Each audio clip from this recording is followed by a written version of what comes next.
2 వచనం చదువుకుంటాం. మొదటి 2 వచనం చదువుకుంటాము.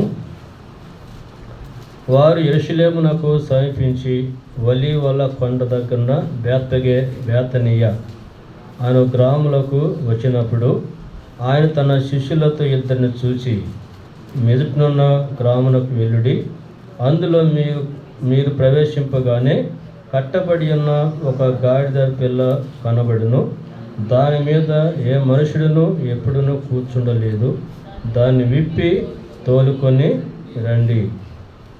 3వ వచనం కూడా చదువుకుందాము. ఎవడైనను మీరు ఎందుకు ఇలాగూ చేస్తున్నారని మిమ్మల్ని అడిగినడలా అది ప్రభువునకు కావలసిందని చెప్పుడి, తక్షణమే అతడు దాన్ని ఇక్కడికి తోలి పంపునని చెప్పి వారిని పంపెను. అది ప్రభువునకు కావలసినదని చెప్పుడి. ప్రార్థన చేసుకుందాం.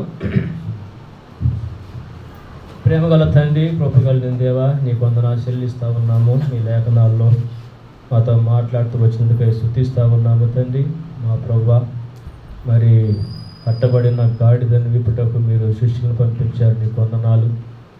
దైన తండ్రి, ఆ గాడిదని కూడా మీరు ఎప్పుడో ఎన్నుకుంటూ వచ్చారు, అందుకై స్తోత్రాలు. అది తృణీకరించబడింది, బుద్ధి జ్ఞానములు లేనిది అయినను దేవా, దాన్ని మీరు ఎన్నుకున్నారు, ఏర్పాటు చేసుకున్నారు, దాన్ని మీరు ప్రేమించారు, దాన్ని వెదికారు, అందుకని నేను స్తుతిస్తున్నాము తండ్రి. అలాగే లోకంలో నా స్థితి కూడా అలాంటిదే. నా దేవా, దాని జగత్తు పునాది వేయబడక మునిపే నన్ను మీరు ఏర్పాటు చేసుకున్నారు, తల్లి గర్భంలో రూపించబడక మునిపే ఏర్పాటు చేసుకున్నారు. మా తండ్రి, ఈ లోపల నేను కూడా ఎన్నిక లేని వాడిని, తృణీకరించబడిన వాడిని. మాది అయినను దేవ, నన్ను మీరు ఎన్నుకొని ఏర్పాటు చేసుకొని వెతికిన నీ ప్రేమను బట్టి, మీ కృపను బట్టి నేను స్తుతిస్తూ ఉన్నా. అంతేకాదు నాయన, గాడిద అపవిత్రమైనదని కూడా మీరు తెలియపరిచారు నాయన. అలాగే నేను కూడా తండ్రి లోపల అపవిత్రుడను, తలంపులను బట్టి, చూపులను బట్టి, మాటలను బట్టి. అయితే అపవిత్రుడు నన్ను కూడా మీరు జ్ఞాపం చేసుకొని ప్రేమించి దేవ, నన్ను పవిత్రపరచుటకు అతని పరలోక సింహాసనాన్ని విడిచి భూమి మీదకి వచ్చి చనిపోయి సమాధి చేయబడి తిరిగి లేచారు, రక్తాన్ని చిందించారు, క్రయాన్ని చెల్లించారు దేవా. మీ రక్తము చేతనే నాలో ఉన్న దోషాన్ని, పాపాన్ని, మాలిన్యాన్ని అంతటినీ కడిగారు, నన్ను పవిత్రపరిచారు. అందుకని స్తుతిస్తున్నాను. అవిధేయుడను, తిరుగుబాటు స్వభావం కలిగిన వాడిని తండ్రి. అయినను దేవ, నన్ను ప్రేమించి దేవ, నన్ను విధేయునిగా ఇలాగూ నీకు లోబడి నీ మార్గాలలో కొనసాగే బిడ్డగా నన్ను కూడా మీరు చేసుకుంటూ వచ్చారయ్యా, నీకు వందనాలు. నేను కూడా తండ్రి ఆ గాడిద కట్టబడినట్లుగానే నేను కూడా తండ్రి ఈ లోకంలో తండ్రి కట్టబడిన వాడిని, బంధించబడిన వాడిని, మరణ బంధకాలు నన్ను చుట్టుకొని ఉన్నవని దావీదు సెలవిచ్చిన రీతిగానే నా తండ్రి ఆ పాపాన్ని బట్టి, దోషాన్ని బట్టి నేను మరణానికి పాత్రనై ఉండగా అట్టి మరణ బంధకాల నుంచి కూడా మీరు విడిపించారు. అందుకొరకే మీరు ఆ శిలువ మరణానికి అప్పగించుకుంటూ వచ్చారయ్యా. అందుకని నేను స్తుతిస్తున్నాను. దుర్నీతి బంధకాల నుంచి విడిపించారు. అంతేకాదు నాయన, సాతాను యొక్క బంధకాల నుంచి విడిపించారు. ఇలా నన్ను విడుదల చేసి విమోచించి దేవా, నీతికి దాసులుగా, నీకు దాసునిగా ఇలాగ నిన్ను సేవించే బిడ్డగా నా పట్ల మీరు చూపిన మీ ప్రేమను బట్టి, మీ కృపను బట్టి, మీ దయాపూర్వకమైన సంకల్పాన్ని బట్టి నిన్ను గణపరుస్తూ మీ నామాన్ని కొనియాడుతూ ఉన్నాను. అలాగే తండ్రి, సమయంలో చదవబడిన లేఖనాన్ని కూడా దీవించండి. చేరి వచ్చిన అందరితో కూడా మీరే మాట్లాడండి. యోగ్యంగా మీ రక్త మాంసాల్లో పాల్గొంటూ సహాయం చేయము. మీ వాక్యం ద్వారా ప్రతి ఒక్కరిని మీరు సంధించండి. అల్పుడను, బలహీనను నన్ను కూడా మీరు జ్ఞాపం చేసుకొని మీ ఆత్మతో నింపి అభిషేకించి అవసరమైన మీ మాటలు నా నోటను ఉంచి మీ నామానికి మహిమ తెచ్చుకుంటూ రమ్మని యేసుక్రీస్తు వారి అతి శ్రేష్టమైన నామన స్తుతించి ప్రార్థించి వేడుకుంటున్నాము తండ్రి. ఆమేన్. మనం ఇందాక ఈ గాడిద గురించి కొన్ని సంగతులు మనం విన్నాం. అంటే ఒకప్పుడు గాడిద యొక్క స్థితి ఏమిటి, అయితే దేవుడు దాన్ని ఏ విధంగా ప్రేమించాడో, వెతికాడో, అలాగే దాన్ని ఎన్నుకున్నాడో, అలాగే దాన్ని ఏ విధంగా తనకు ఉపయోగించుకుంటూ వచ్చాడు అనేది కొన్ని సంగతులు మనం చూస్తూ వచ్చాము. అయితే ఈ సమయంలో మళ్ళీ ఈ గాడిద గురించి మనం కొన్ని సంగతులు చూస్తాం. కాబట్టి మరి ఇందాక కూడా భాగాన్ని చదువుతూ వచ్చాము. మళ్ళీ చదువుదాం ఆ భాగాన్ని. చూడండి, ఆది కాండంలో నుంచి దేవుడు మరి ఆ గాడిదను అది నాకు కావాల్సిందని ప్రభు సెలవిస్తూ వచ్చాడు.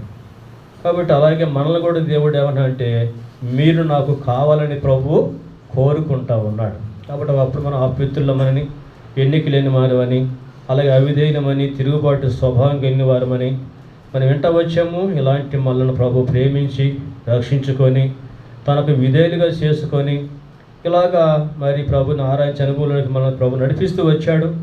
అందుని బట్టి మనం ప్రభుని స్తుతిస్తూ ఉన్నాము.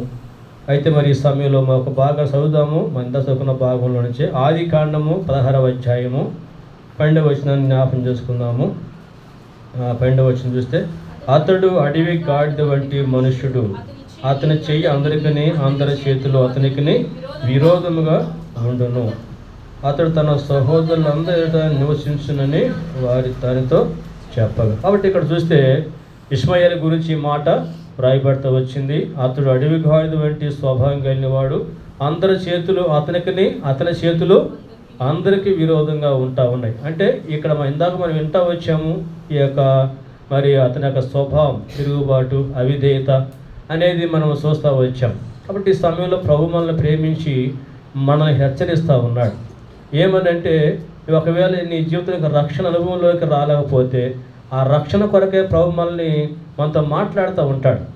ఇంకా నీ జీవితం రక్షణ పొందలేదు, ఇంకా నువ్వు పాపంలోనే కొనసాగుతూ ఉన్నావు, అయితే ఒక పాపాన్ని నుంచి నువ్వు విడుదల పొందాలి, విమోచించబడాలి, నువ్వు నా మాటకి లోబడాలని ప్రభువారు మనతోటి మాట్లాడుతూ ఉంటాడు. బైబిల్లో మనం చూస్తే, నా మాట విని నన్ను పంపిన వాడిని విశ్వాసం ఉంచేవాడు నిత్య జీవము గలవాడు, వాడు తీర్పులోనికి రాక మరణములో నుండి జీవములోనికి దాటి ఉన్నాడు. కాబట్టి అక్కడ మొదటి మాట మనం చూస్తే, నా మాట విని అంటే ఆ మాటలు మనకి ఏమవుతుందంటే విధేయత అనేది కనిపిస్తావు. కాబట్టి ప్రభు నువ్వు రక్షణ పొందని స్థితిలో ఉన్నట్లయితే, ఇంకా నువ్వు అక్కడ రాయబడిన మాటలు మనం చూస్తే తీర్పులోనికి రాక అనే మాట కూడా అక్కడ మనం చూస్తూ వచ్చాం. అంటే అదేంటి, ఒకవేళ నువ్వు రక్షణ పొందకపోతే, ఇంకా నీ పాపాలకి క్షమాపణ లేకపోతే, ఇంకా నువ్వు తీర్పు కిందనే ఉన్నావని జ్ఞాపం చేయబడతావు. ఇందాక కూడా చదువుకుంటూ వచ్చాం మరొక భాగం, ఎఫెసీ పత్రిక 2వ అధ్యాయం 3వ వచనంలో, వారితో కలిసి మనం అందరమును శరీరం యొక్కయు మనసు యొక్కయు కోరికలను నెరవేర్చుకొనుసు కడం వారి మన శరీరాన్ని అనుసరించి మును ప్రవర్తించే రీతిగా కడం వారి వల్ల స్వభావ సిద్ధముగా. కాబట్టి ఒకవేళ ఇంకా నువ్వు అవిధేయతలోనే ఉంటే దేవుని యొక్క ఉగ్రత అనేది మన మీద ఉందని గుర్తించాలి, గ్రహించాలి. అయితే ప్రభు యొక్క ప్రేమ ఏంటంటే మనల్ని అట్టి ఉగ్రత నుంచి ఏం చేయాలా, విడిపించాలనేదే దేవుని యొక్క ఉద్దేశం. అందుకొరకే ఈ లోకానికి వచ్చాడు కదా, ఆయన చనిపోయాడు. మనం పొందాల్సిన ఉగ్రత ఎవరు పొందారు?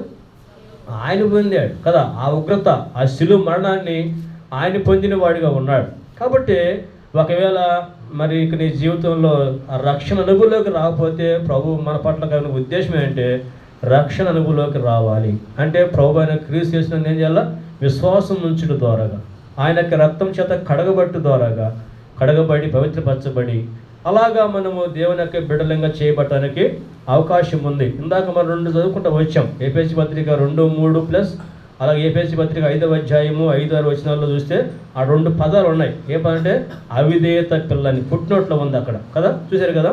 అట్లాగే ఎఫెసీ 2:3లో కూడా ఉగ్రత పాత్రలు ఉన్నప్పుడు కింద ఏముంది, ఉగ్రత పిల్లమని చెప్పేస్తాము. కాబట్టి మనము అవిధేయత పిల్లలంగాను ఉగ్రత పిల్లగా ఉన్నాం. అయితే మరి అట్టి ఇంకా నువ్వు పాపలో కొనసాగితే అదే స్థితి, అవిధేయత పిల్లలమే, అలాగే ఉగ్రత పిల్లం. కానీ ప్రభునందు విశ్వాసం ఉంచడం ద్వారాగా ఏం చేయబడతాం, మనము దేవుని పిల్లంగా చేయబడతాం. ఇంకా అవిధేయత లేదు, ఏముండదు, ఇంకా ఉగ్రత అనేది మనమేం చేయబడుతుంది, తీసివేయబడుతుంది. కాబట్టి అలాంటి అనుభవంలోకి రావాలని ప్రభు మనల్ని ప్రేమించి మనతోటి మాట్లాడుతూ ఉన్నాడు.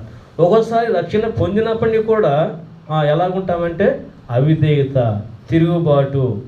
ఒక సందర్భంలో పౌలు గురించి మాట చెప్పాడు కదా, నువ్వు మునుకొల్లోకి ఏం చేస్తున్నావు, ఎదురు తన్నుతున్నావు, అంటే దేవునికి వేరుగా వ్యతిరేకంగా జీవిస్తూ ఉన్నాడు. కాబట్టి అలాగే ఒకసారి రక్షణ పొందినప్పటికీ కూడా కొంతమంది జీవితాలు ఎలాగుంటుందంటే దేవుని యొక్క వాక్యానికి వ్యతిరేకంగా, విరోధంగా జీవించేటువంటి అనుభవాలు కూడా లేకపోలేదు. కాబట్టి ప్రభు అలాంటి వారిని బట్టి మరి కోరిది అంటే అటు అవిధేయత నుంచి ఏం కావాలా, బయటికి రావాలి. అంటే లోబడమని, విధేయత చూపించమని ప్రభువారు కోరుకునేవాడుగా ఉన్నాడు. కాబట్టి ప్రభు యేసుక్రీస్తు వారు కూడా లోకంలో ఉన్నప్పుడు శిలువ మరణం పొందినంతగా తండ్రికి ఏం చేశాడు, విధేయత చూపించాడు. కష్టమే శిలువ మరణం అనేది, అయినప్పటికీ కూడా ప్రభు తండ్రికి ఎంతగానో విధేయత చూపిన వాడిగా ఉన్నాడు. కాబట్టి ఆయన బిడలముగా, ఆయన యొక్క రక్తం చేత కడగబడి విమోచించబడిన ప్రజలముగా మన జీవితంలోంచి ప్రభువు కోరేదంటే మనము దేవునికి అన్ని విషయాల్లో కూడా ఏం కావాలి, విధేయత చూపించిన ప్రభువు కోరుతా ఉన్నాడు. కాబట్టి విధేయత అనేది చాలా శ్రేష్టమైన లక్షణం. విధేయత వలనే మన జీవితంలో ఎన్నో మేలు కూడా మనం దేవుని ద్వారా మనము పొందగలం. కాబట్టి ఒకసారి మన వ్యక్తిగత జీవితంలో, కుటుంబ జీవితంలో కొన్ని మనకి ప్రతికూలంగా జరుగుతూ ఉంటాయి. అర్థమవుతుంది కదా, కొంత ప్రతికూలంగా మనకి జరుగుతూ ఉండొచ్చు. అయితే దేన్ని బట్టి అంటే నువ్వు ఇంకా సంపూర్ణంగా దేవుని యొక్క ఏర్పాటులోనికి లేదంటే విధేయతలోనికి నువ్వు రాలేని కారణం బట్టి ఒకసారి అలాంటి పరిణామాలు మన వ్యక్తిగత కుటుంబ జీవితాల్లో ఏం చేస్తూ ఉంటాయి, చోటు చేసుకునేవిగా ఉంటాయి.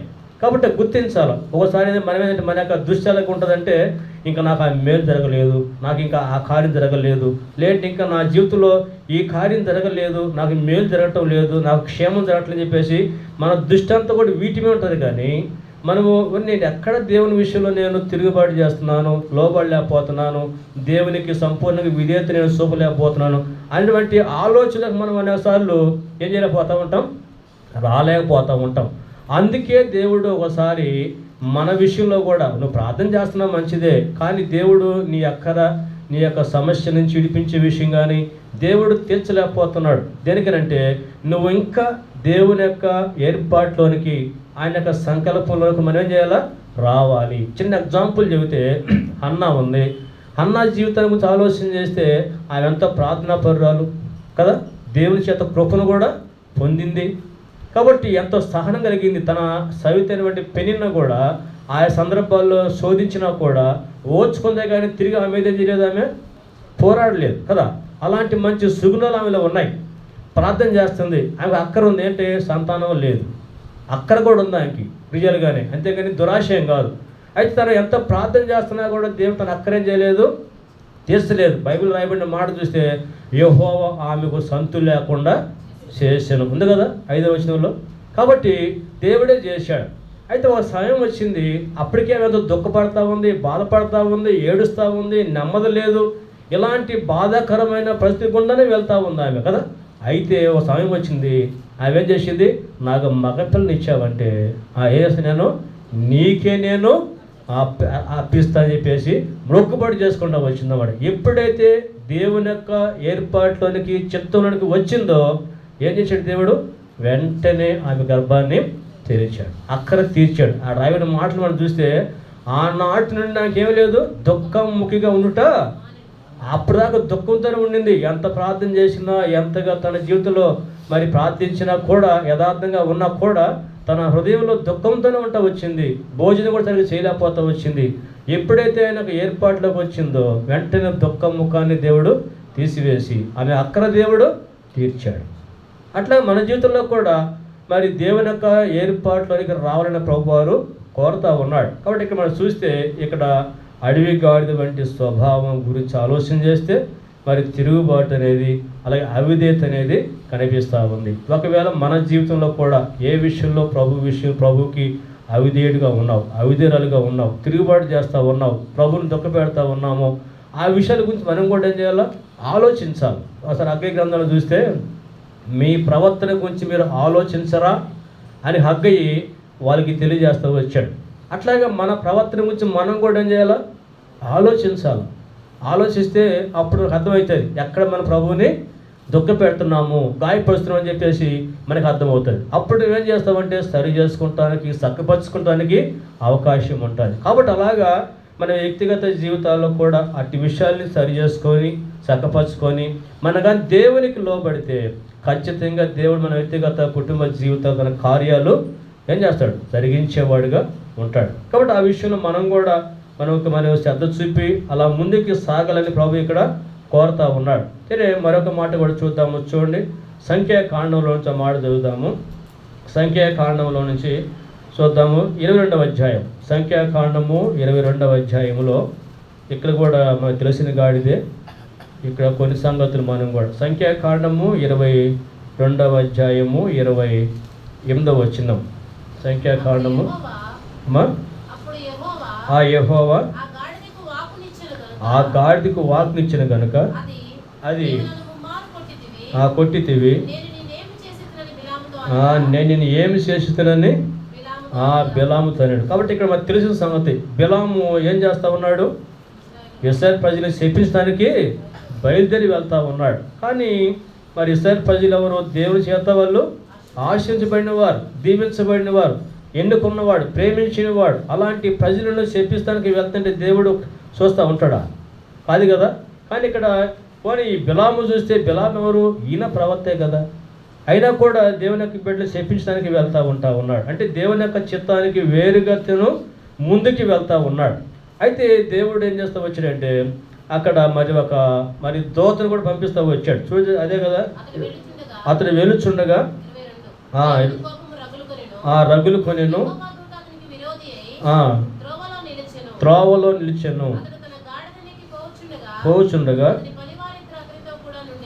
ఉండిరి, దూసి చేత పట్టుకొని నిలిచినుట, ఆ గాడి చూసిన కనుక త్రోవను విడిచి. కాబట్టి ఇక్కడ చూడండి, ఆ యొక్క దేవుని యొక్క దూత గాడి కనిపిస్తున్నాడు, కానీ గాడిది కనిపిస్తూ ఉంది, కానీ బిలాంకి ఏం చేయట్లేదు, కనిపించటం లేదు. కానీ ఇక్కడ గాడిద ఏం చేస్తూ ఉందంటే మరి ముందుకు వెళ్తానికి ఏమాత్రం కూడా సాహసము చేయటం లేదు. కానీ బిలాం యొక్క మనసు ఎలాగ ఉందంటే వెళ్ళాలి, ఆ ప్రజలు ఏం చేయాలా, చేపించాలి, నాకు రావాల్సింది ఏది నేను పొందాలనేటువంటి ఆశతోటి తను ఉంటా ఉన్నాడు. అంటే దేవుని యొక్క ఉద్దేశాలకి వేరుగా మరి ఇక్కడ బిలాము ముందుకి కొనసాగుతూ ఉన్నాడు. కానీ ఇక్కడ గాడిద చూస్తే అక్కడ దేవుని యొక్క దూత ఉండటం వలన అది ముందుకి వెళ్ళటానికి ఇష్టపడలేకపోతూ ఉంది. కాబట్టి మనం ఆలోచిస్తే చివరికి దేవుడు అంటే ఈ బిలామేమో అర్థం చేసుకోవట్లేదు. కాబట్టి ఈ గాడిద కూడా దారి తప్పి వెళ్తా ఉన్నా కూడా ఏమాత్రం కూడా తనకు అర్థం కావట్లేదు, ఎందుకు ఇలా జరుగుతుందని చెప్పేసి గ్రహింపు కూడా తనకి రాలేదు. అయితే అలాంటి సందర్భంలో దేవుడు ఆ గాడిదకే నోరిచ్చాడు. ఏం చేశాడు? గాడిదకే నోరిచ్చి ఏం చేశాడంటే ఇంకా అయ్యా ఇప్పుడు నేను నీకు విరోధంగా నేను ప్రవర్తించాను అని గాడిద మరి బిలాముతో మాట్లాడటం కూడా మనం చూస్తూ ఉన్నాం. కాబట్టి ఇక్కడ మనం ఆలోచన చేస్తే మరి అనేక సందర్భాల్లో చూడండి, ఇక్కడ గాడిద అనేది ఇందాక చెప్పిన కదా అపవిత్రమైంది, తిరుగుబాటు స్వభావము కలిగింది, ఎన్నిక లేనిది రాయబడితో వచ్చింది. ఆ కీర్తన 32:9 ఏముంది అక్కడ? బుద్ధి జ్ఞానం లేని గుర్రం వలెను కంచరి గాడిద వలె మీరు ఉండవంటే దీనికి ఏమి లేదు, దీనికి బుద్ధి జ్ఞానం కూడా లేదు కదా. ఇలాంటి బుద్ధి జ్ఞానం లేని గాడిద ఇప్పుడు వేస్తుందంటే దేవుని యొక్క చిత్తానికి లోబడతా ఉంది. అదవుతుందా? దేవుని లోబడుతుంది, దేవుని యొక్క చిత్తానికి లోబడతా ఉంది. అనేకసార్లు మన గురించి ఆలోచన చేస్తే మనకెంతో జ్ఞానం ఉంటుంది, అవును కదా, ఎంతో ఆలోచన ఉంటుంది. అలాగే మనం కూడా దేవుని యొక్క వాక్యాన్ని చదువుతూ ఉంటాం, వింటూ ఉంటాం, గ్రహిస్తూ ఉంటాం. ఎన్నో సంగతులు మనము గ్రహించిన వారమే.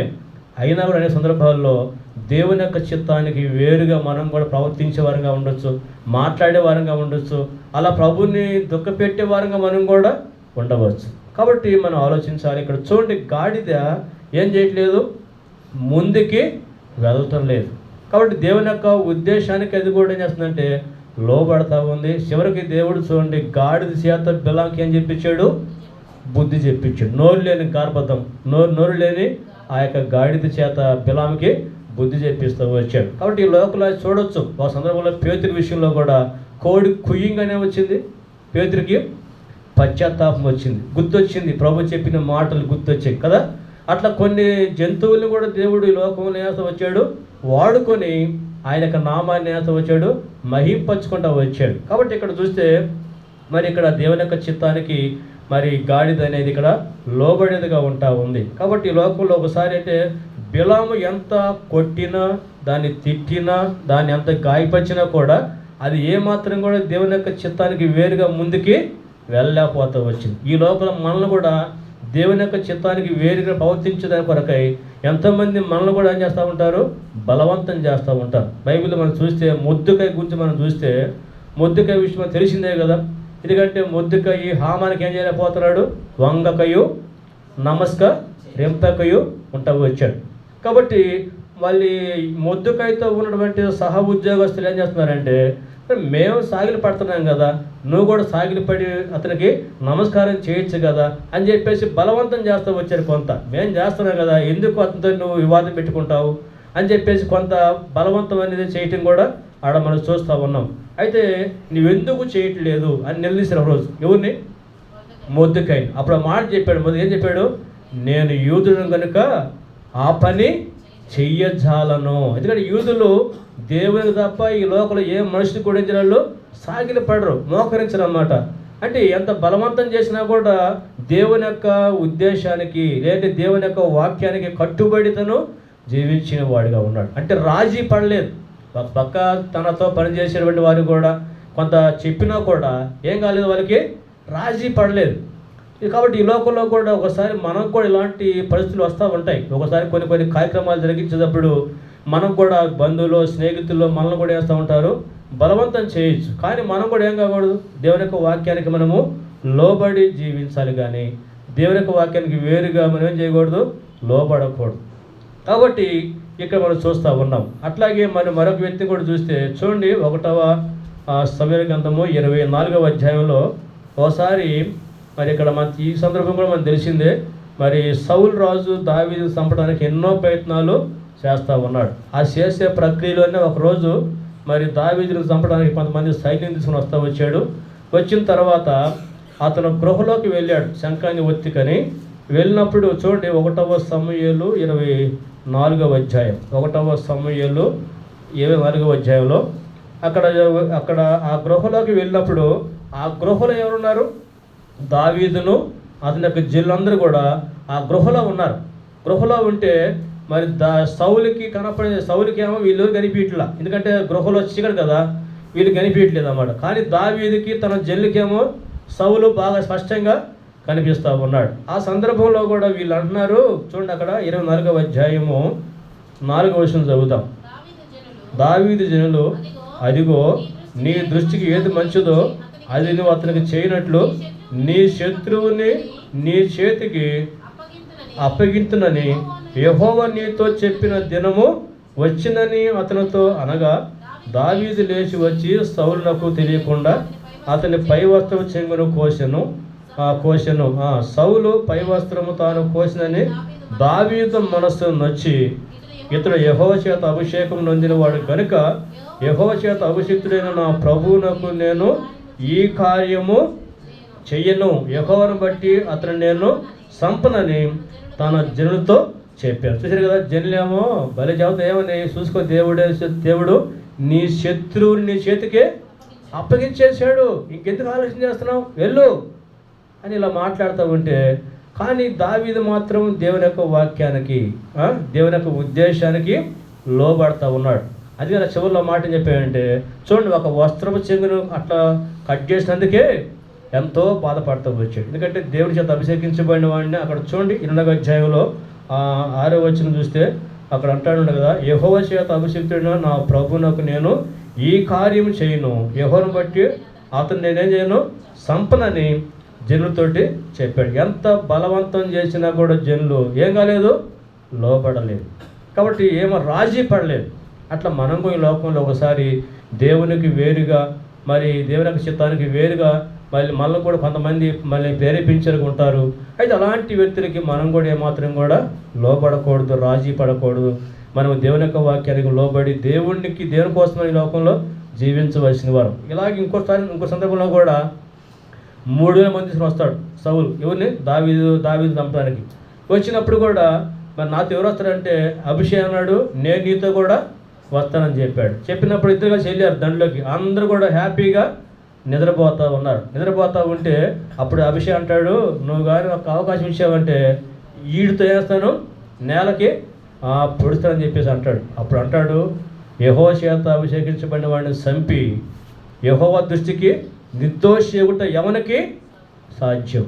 కాబట్టి అక్కడ కూడా మరి ఏమాత్రం కూడా అభిషేక్ చెప్పినా కూడా అక్కడ మాట వినలేదు. అట్లాగా మన జీవితంలో కూడా ఈ లోకంలో ఒకసారి బంధువులు స్నేహితులు మనల్ని కూడా కాని పనులు కాని ఉద్దేశాలు నెరవేర్చిన కొరకై మనల్ని కూడా బలవంతం చేయొచ్చు. అంటే ఇక్కడ ఎందుకు ఈ మాట చెబుతున్నా అంటే, ఇక్కడ బిలాము ఆ గాడిదను ఎంతగా బలవంతం చేసినా, కొట్టినా, తిట్టినా, దాన్ని ఎంతగా హింసించినా కూడా అది ఏమాత్రం ముందుకు వెళ్ళడానికి ఏం చేయలేదు, అది ఇష్టపడలేదు.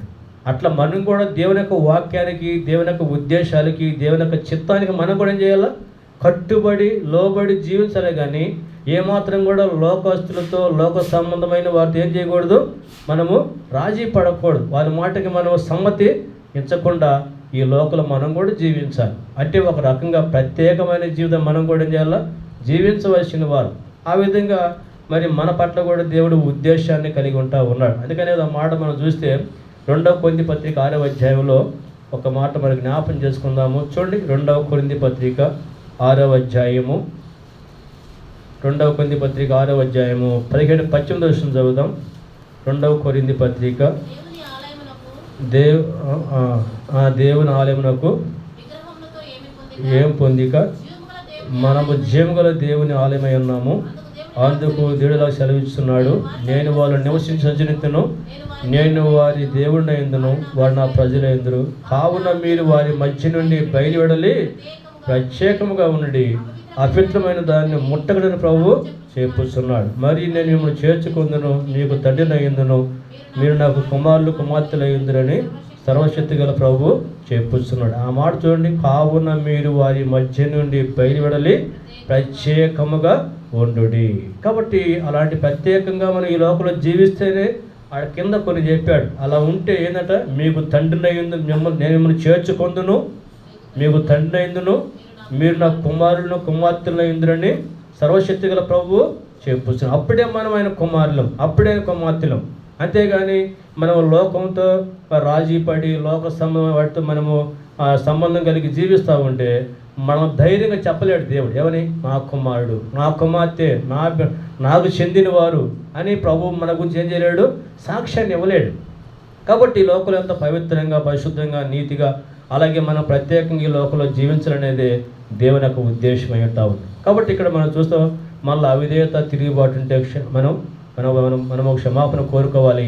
అలాగే ఇక్కడ మనం చూస్తే మరి దేవుని యొక్క చిత్తానికి వేరుగా మనం కానీ జీవిస్తూ ఉంటే, కాబట్టి అలా జీవించకుండా మనం ప్రత్యేకంగా ఉండాలని చెప్పేసి ఈ యొక్క గాడిద ద్వారాగా మనకి దేవుడు తెలియజేస్తూ ఉన్నాడు. సరే, మరొక మాట కూడా చూద్దాం. చూడండి, న్యాయపత్రిక గ్రంథంలో మాట చదువుదాం. న్యాయపత్రిక గ్రంథము 15వ అధ్యాయము 15వ వచనం చదువుతాం.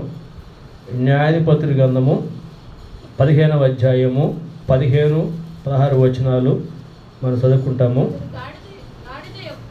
గాడిద యొక్క పచ్చి దవడ ఎముకను కనుగొని చెయ్యి చాచి పట్టుకొని దాని చేత 1000 మంది మనుషులను చంపిన. ఎవరినా? సంసోన్. కాబట్టి ఇక్కడ చూస్తే ఫిలిష్తీయులు మరి సంసోన్ మీదకి దండెత్తి వచ్చారు. వచ్చినప్పుడు అక్కడే పాప ఎవ్వరు కూడా తనకి ఆధారం లేదు. అయితే అక్కడ చూడండి ఏ విధంగా విజయం పొందుతూ వచ్చాడంటే, గాడిద యొక్క పచ్చి దవడ ఎముకను కనుగొని చెయ్యి చాచి దాని చేత 1000 మంది మనుషులు వేసాడు, చంపాడు. కాబట్టి ఇక్కడ చూస్తే గాడిద అంటే గాడిద యొక్క పచ్చి దవడ ఎముక ద్వారా ఎంతో గొప్ప విజయాన్ని ఇక్కడ పొందగలుగుతూ వచ్చాడు. శత్రు మీద విజయం పొందుతూ వచ్చాడు. అంటే ఈ బలమంతా కూడా దేవుడు సంసోనుకి ఇచ్చాడు. అవును కదా? ఒక మాట మనం ఆలోచన చేస్తే 127వ కీర్తన 3వ వచనం చూస్తే ఆడ మాట రాయబడతావు. చూడండి, మీకు తెలిసిందే ఆడ ఏముంది అక్కడ, కుమారులు స్వాస్థ్యము బహుమానమే. కింద చూడు, కుమారులు బలవంతుని చేతుల్లో బాణముల వంటి వారు. ఇప్పుడు బలవంతుని చేతులు ఏముంది? బాణం ఉంది. ఏ బాణం? కాబట్టి గాడిద యొక్క పచ్చి దవడ ఎముక ఆ బలవంతుని చేతులకు వచ్చింది. దాంతో దేవుడు ఏమొచ్చాడు, దానికి గొప్ప విజయాన్ని చేకూరుస్తూ వచ్చాడు. కాబట్టి అది సాధ్యమేనా? ఈ లోకం ఆలోచన చేస్తే ఒక గాడిద ఎముక చేత 1000 మందిని చంపడం అనేది ఈ లోకంలో ఒక సామాన్యమైన మనుషుడికి సాధ్యమేనా? అసాధ్యమే. అవును కదా? కానీ దేవుడు ఏం చేశాడు, దాన్ని సాధ్యం చేశాడు. కాబట్టి ఆ గాడిద ఎముకను దేవుడు ఏం చేశాడు, వాడుకుంటూ వచ్చాడు. దాని ద్వారా దేవుడు గొప్ప విజయాన్ని స్థాయికి చేకూరుస్తూ వచ్చాడు. దాని ద్వారా దేవుడు తన నామాన్ని వేస్తూ వచ్చాడు, మహింపరచుకుంటూ వచ్చాడు. అందుకనే అది నాకు కావలసి ఉన్నది. అదెవరు? అదే మనం కదా. కాబట్టి మన ద్వారా మనం బలహీనమే, అల్పులమే, ఎన్నిక లేని వారమే, జ్ఞానం లేని వారమే, అయినా కూడా మన ద్వారా దేవుడు ఏం చేస్తాడు, బలమైన కార్యాలు దేవుడు చేయించేవాడు. ఎప్పుడు? దేవుని చేతులకు నువ్వు వస్తే. అవును కదా? ఇప్పుడు బలవంతుని చేతులకు ఏమొచ్చింది? అది వచ్చింది. ఏది? గాడిద యొక్క పచ్చి దవడ ఏమో వచ్చింది అన్నమాట. వస్తే దాని ద్వారా దేవుడు వేసాడు, గొప్ప విజయాన్ని చేకూర్చవచ్చు. మనం కూడా దేవుని యొక్క చేతిలోకి రావాలి. అప్పుడు మనం దేవుడు వస్తాడు మనల్ని బలపరిచేవాడు. మనం బలహీనమే. ఈ లోకంలో ఏ మానవుడు కూడా బలవంతుడు కాదు, జ్ఞానవంతుడు కాదు. దైవికమైన కార్యాలు ఎవరు కూడా ఏం చేయలేరు. అందుకనే కదా జెరుబ్బయలు ఏమన్నాడు, ఇది శక్తి చేతనైన బలం చేతనైన కాక ఇది దేవుని ఆత్మ చేతనే జరుగునంట వచ్చాడు. కాబట్టి మనం అందరం కూడా బలహీనమే, అల్పులమే, మన ద్వారా ఏమి కూడా కాదు. అయినప్పటికీ కూడా దేవుని యొక్క చేతులకు మనం రాగలిగితే మన దేవుడు వేస్తాడు. బలహీనమైన మన దేవుడు వేస్తే మనల్ని బలపరిచేవాడు. చాలా స్థలం అనుకుంటాం కదా, నా వల్ల ఏమవుతుంది అనుకుంటాం. వాస్తవమే, మన వల్ల ఏమీ కాదు. అయితే మనము దేవుని యొక్క చేతులు, ఆ యొక్క పచ్చి దమ్మడ ఎముక మరి సమతోని యొక్క చేతులకు వచ్చినట్టుగానే మనం కూడా దేవుని యొక్క చేతులకు రాగలిగితే ఆయన మనల్ని బలపరిచేవాడు. అందుకని బైబిల్లో మాట ఏముందంటే 29వ కీర్తన 11వ వచనంలో ఒక మాట వేయబడతా ఉంది. చూడండి, అక్కడ 29వ కీర్తన 11వ వచనంలో తన ప్రజలకు ఆయన ఏంటంట బలమును అనుగ్రహించును అని. కాబట్టి అక్కడ తన ప్రజలకు ఆయన బలాన్ని ఇచ్చేవాడు. నువ్వు బలహీనుడివే, నేను బలహీనుడిని, అందరూ బలహీనమే, కానీ ప్రభు చెంతకు వచ్చాయా నన్ను బలపరుచు నీ మహిమ కొరకంటే బలపరిచి తన మహిమ కోసం అనేసి వాళ్ళని వాడుకునేవాడు. కాబట్టి ఇక్కడ పచ్చి దవడ ఎముక అది చాలా బలహీనమైనదే, అవును కదా. అయితే దేవుడు దాని ద్వారానే గొప్ప విజయాన్ని చేకూర్చాడు. కాబట్టి మనం కూడా మరి ప్రభు చేతిలోకి రావాలి. మనకు ప్రభు నుంచి ఎలా అడగాలి, ఏమని? నన్ను బలపరుచు, నీ శక్తితో నన్ను నింపుము. దేనికోసము? నీ మహిమ కొరకు, నీ ఘనత కొరకు. కాబట్టి ఏ విధంగా వస్తుంది బలము? తొదకు ఆయన మహాశక్తిని బట్టి మీరేం చేయండి, బలవంతులము కమ్మని చెప్పేసి రాయబడతా వచ్చింది. ఆయన యొక్క శక్తిని బట్టి మనం ఏం కావాలా? బలవంతులు. ఆయన బలవంతుడు కాబట్టి బలహీనమైన మనకేమైనా బలాన్ని ఇచ్చేవాడు. ఎందుకు ఈ బలం అంటే చూడండి, అక్కడ రాయబడతా వచ్చిన మాట. ఎందుకు ఆ బలం అంటే అక్కడ చూడండి, శత్రు యొక్క తంత్రములను ఎదిరించుటకు ఆయన సర్వాంగ కవచమును ధరించుకునే మాట రాయబడతా వచ్చింది. ఈ లోకంలో రక్షించబడిన మనం అందరం కూడా అనుదినం ఏం చేయబడతా ఉంటాం చెప్పండి? అనుదినం ఏం చేయబడతా ఉంటాం? శోధించబడే వారంగా ఉంటాం. అపవాది చేత శోధించబడే వారంగా ఉంటాం. అయితే వాటి మీద మనం విజయం పొందాలంటే మనకేం కావాలి? బలం కావాలి, అవును కదా. శోధనపై విజయం పొందేది ఎవరు? బలవంతులు, బలహీనలా? ఏమా? బలవంతులే విజయం పొందగలుగుతారు. అది ఎలాగంటే దేవుడిచ్చు సర్వాంగ కవచమని అక్కడ రాయబడతా వచ్చిందన్నమాట. కాబట్టి చూడండి, ఎఫెసీ పత్రికలో 6వ అధ్యాయంలో మనం చూస్తే అక్కడ 10వ వచనం నుంచి రాయబడతా వచ్చింది. అక్కడ మీరు అపవాది యొక్క తంత్రములను ఎదిరించుటకు శక్తిమంతులన్నట్లు దేవుడిచ్చు సర్వాంగ కవచమును ధరించుకొనుడి.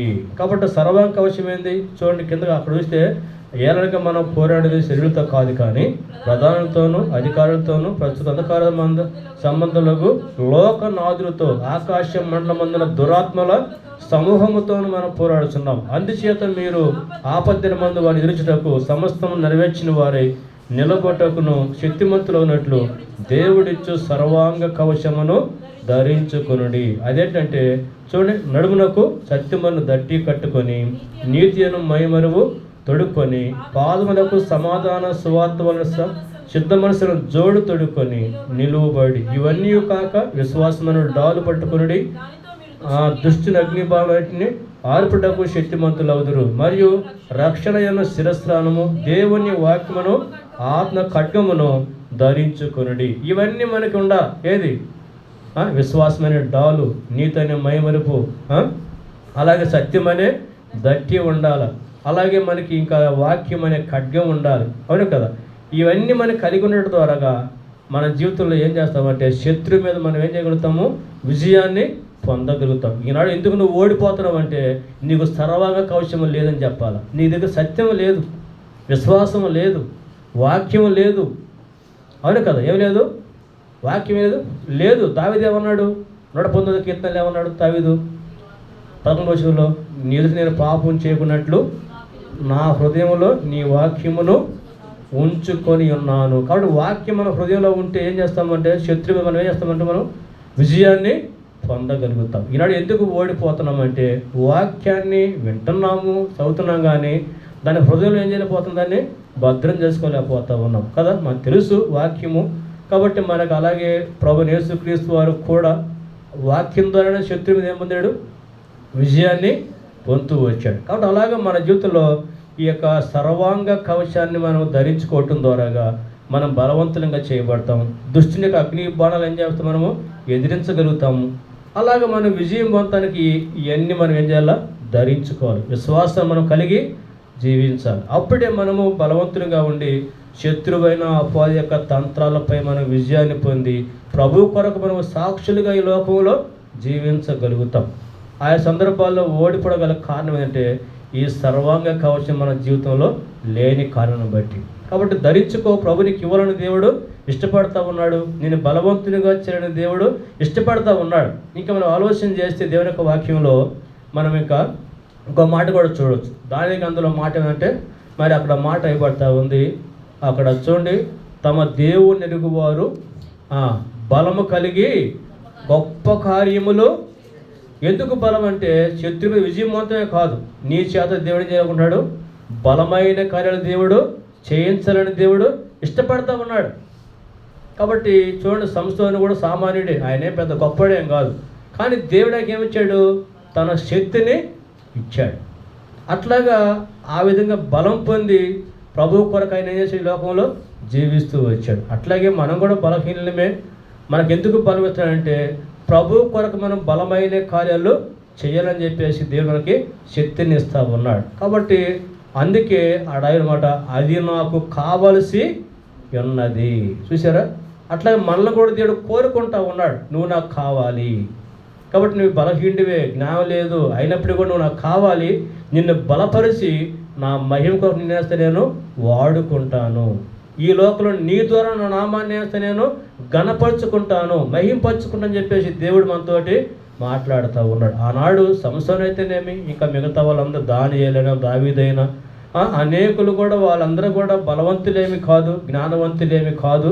తన మహిమ కోసం దేవుడు వేసేవాడికి జ్ఞానం ఇచ్చాడు, అలా బలవంతుడిగా చేశాడు.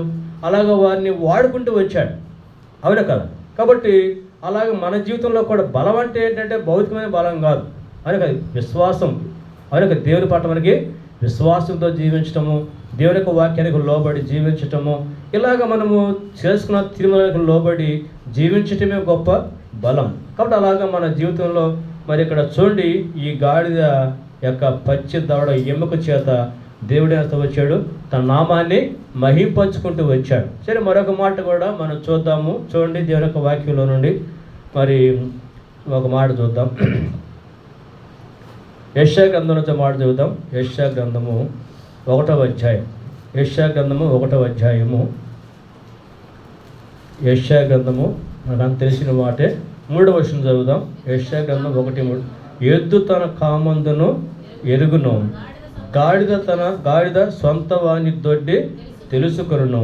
ఇశ్రాయేలుకు తెలివి లేదు, నా జనులు యోచింపరు. చూసారు కదండి, ఏదంట, గాడిద సొంత వాని దొడ్డి తెలుసుకొనును. అవును కదా?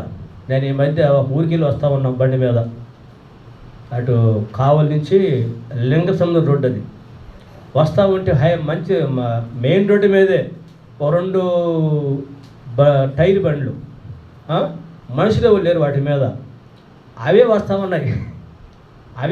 ఉన్నాయి. ఆశ్చర్యం వేసింది, ఎవరు మనుషులు ఎవరు లేరు, చక్కగా వస్తూ ఉన్నాయి అని అనుకుంటా వచ్చా. అంటే అర్థమేంటి, తన యజమాని ఎవరో తెలుసు, దొడ్డి ఎక్కడ ఉందో వాడికి తెలుసు. కాబట్టి ఎవరు లేకపోయినా కూడా అక్కడ యజమానులు మనుషులు చక్కగా వచ్చేస్తూ ఉన్నాయి. వాడికి జ్ఞానం లేదు మళ్ళీ, అవును కదా, నోరు లేదు మళ్ళీ కదా, అయినా కూడా అవి ఎంతో చక్కగా మరి తన యజమాని ఇంటికి అవి వెళ్తూ ఉన్నాయి. కాబట్టి చూడండి, ఆలోచించండి, ఇక్కడ గాడిద అంటే సొంత వాని దొడ్డి తెలుసుకొనును. అలాగే మన దొడ్డేది, మన దొడ్డి ఇదే, మన దొడ్డి. కాబట్టి ప్రేమించి దేవుడు మనకి సంఘాన్ని ఇచ్చాడు, సహవాసం ఇచ్చాడు, ఆయనకు సన్నిధి మనకు దేవుడు ఇచ్చాడు. అనేక సందర్భాల్లో మనం కూడా మన దొడ్డిని ఏం చేస్తా ఉన్నాం, మనము మరిచిపోతా ఉన్నాం కదా. మనకెంతో జ్ఞానమో తెలుసు. కాబట్టి గుర్తించాలి, ఈ యొక్క చివరి దినాల్లో, అంత్య దినాల్లో, శత్రువు ఎక్కువగా శోధించే దినాలలో మనము ఇంకా ఆ దొడ్డిని ప్రేమించాలి, దొడ్డి పట్ల ఆసక్తి కలిగి ఉండాలి. అలా మనము ఎంతగానో సహవాసంగా కూడి రావాలి. బైబిల్లో మాట తెలుసు కదా, హెబ్రీ పత్రిక 10వ అధ్యాయము 25వ వచనంలో పౌలు గారు ఏమన్నారు, తెలుసు కదా, చూడండి ఒకసారి ఏప్రిల్ 10:25 పౌలు గారు మాట చెప్పాడు కదా, చూద్దాం అమ్మా. కొందరు మానకూర్చున్నట్టుగా సమాజముగా కూట మానక ఒకరినొకరు హెచ్చరించుకొనొచ్చు, ఆ దినము సమీపించడం మీరు చూచిన కొలది మరి ఎక్కువగా అలాగూ చేయొచ్చు, ప్రేమ చూపుటకును సత్కార్యములు చేయటకును ఒకరినొకరు పురికొల్పుకోవాలని ఆలోచించము. కాబట్టి మనం చూస్తే దినాల్లో సమాజంగా కూడే విషయంలో మానుకుంటా ఉన్నాము. ఇది మంచిది కాదు. ఇది మనకి ఏమాత్రం కూడా క్షేమాభివృద్ధి కలుగ చేయదు, గుర్తించాలి. కాబట్టి అందుకనే మరి బైబిల్లో అపోస్తల కార్యాలు 2:42 వీరంటే ఎవరు? రక్షించబడిన వారు, సంఘంలో చేర్చబడిన వారు, బాప్తిస్మంలో సాక్ష్యం ఇచ్చిన వారు, మనమే, ఎవరో కాదు. అవును కదా. వీరు ఏం చేయాలి? అపోస్తల బోధ ఎందును, సహవాసమందును, రొట్టె విరుచుటెందును, ఇంకా ఎడతెగక ఉండిరి. చూసారా, ఈనాడు మనం దొడ్డిని మర్చిపోతున్నాం కదా. అపోస్తల బోధ లేదు, సహవాసం లే, రొట్టె విరుచుట మాత్రం కనపడతా ఉంది కదా. ప్రార్థన కూడా చాలా తక్కువగా చేయబడతా ఉంది కదా. కాబట్టి శత్రువు విజృంభించడం గల కారణం ఏంటంటే ప్రార్థన లేమని చెప్పాలి. అవును కదా. కాబట్టి చూడండి, అక్కడ జరిగిన సంగతి చూద్దాం. అపోస్తల కార్యాలు 2వ అధ్యాయము 43వ వచనం చూడండి. 43వ వచనం చూద్దాం. 43వ వచనం. అప్పుడు ప్రతి వానికి భయము కలిగెను, మరి అనేక మహత్కార్యములను సూచక్రియలను అపోస్తల ద్వారా జరిగింది. అప్పుడంటే ఎప్పుడైతే వారు అపోస్తల బోధలో, సహవాసము, రొట్టె విరుచుట, ప్రార్థనలో ఎడతెగక ఉన్నారో అప్పుడేం కదా, ప్రతి వారికి ఏంటంటే అక్కడ భయం కలిగిందంట. ఇంకా మహత్కార్యములు, సూచక్రియలు అపోస్తల ద్వారా దేవుడు జరిగిస్తూ వచ్చాడు. కాబట్టి దేవుడు మన మధ్యలో కార్యాలు చేయాలంటే ఇది ఖచ్చితంగా మనం ఏం చేయాలా? నెరవేర్చాలి. అప్పుడే అనేకులకి భయం కలిగితే. ఇప్పుడు భయం లేదు, మనం భయపడుతున్నాం. అవును కదా. కాబట్టి చూడండి, ఆ దినాల్లో వాళ్ళు అలా ఉంటా వచ్చారు. కాబట్టి దేవుడు వాళ్ళ మధ్యలో గొప్ప కార్యాలు దేవుడు జరిగిస్తూ వచ్చాడు. కాబట్టి ఈనాడు మన జీవితంలో ఇటు అనుభవం లేదు కాబట్టి దొడ్డిని మనము మరిచాము. దొడ్డి యొక్క యజమాని కూడా మనము మరిచాము. కాబట్టి దేవుడు తన కార్యాలు మన మధ్యలో చేయలేకపోతున్నాడు, జరిగించలేకపోతా ఉన్నాడు. కాబట్టి మనం గుర్తించాలి, దేవుని యొక్క వాక్యానికి లోబడి మనం కూడా అలాగ కలిసి సమాజంగా కూడుకుంటూ రావాలనేదే దేవుని యొక్క ఉద్దేశం. అక్కడ ఒక మాట చూడండి, 2వ అధ్యాయము 46వ వచనంలో ఇంకో మాట ఉంది అక్కడ. మరియు వారేక మనస్కులై ప్రతి దినము దేవాలయంలో తప్పక కూడుకొనుచు, ఇంటింట రొట్టె విరుచు, దేవుని స్తుతించుచు, ప్రజలందరి వల్ల దయ పొందిన వారై ఆనందముతోనూ నిష్కపటమైన హృదయముతోనూ ఆహారం పుచ్చుకొనుచుండిరి. మరియు ప్రభువు రక్షణ పొందుతున్న వారిని అనుదినం వారితో చేర్చుచుండెను. ఆడ చూడండి, వారు ఏక మనస్కులై ప్రతి దినము దేవాలయంలో తప్పక వారు ఏక మనస్కులై యూనిటీ.